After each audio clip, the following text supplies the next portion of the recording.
মৰমৰ ছাত্ৰ ছাত্ৰীসকল, তোমালোকৰ কম্পাৰ্টমেণ্টেল পৰীক্ষা মঙলবাৰৰ পৰা আৰম্ভ হ'ব। প্ৰথম MIL আছে।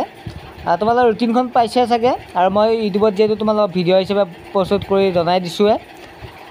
তোমালোকৰ এতিয়া কথাটো হ'ল এডমিট কাৰ্ডখন কেতিয়া পাবা, যিবিলাকে পোৱা নাই।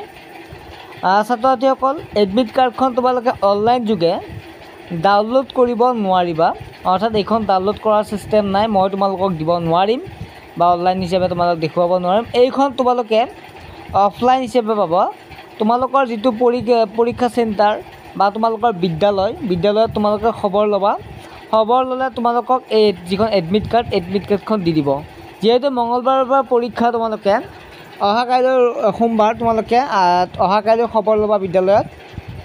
আৰু যদি ফোন নম্বৰ আছে তোমালোকে ফোন কৰিও জানি ল'ব পাৰিবা বিদ্যালয়ৰ শিক্ষকৰ পৰা। অহাকালি যদি সোমবাৰ তোমালোকে বিদ্যালয়লৈ গৈ এডমিট কাৰ্ডখন তোমালোকে আনিবা, কাৰণ আগৰ এডমিট কাৰ্ডখন নহ'ব, তোমালোকক নতুনকৈ এডমিট কাৰ্ড দিব। এইখিনি আছিল তোমালোকে। আৰু লগতে এডমিট কাৰ্ডখন পৰীক্ষা হলত নিবলৈ একেবাৰে নাপাহৰিবা, কাৰণ সেইখনে তোমালোকৰ মেইন। ঠিক আছে, ভিডিঅ'টোৰ জৰিয়তে বুজি পালা তোমালোকে যে এডমিট কাৰ্ডখন তোমালোকে বিদ্যালয়ত পাবা।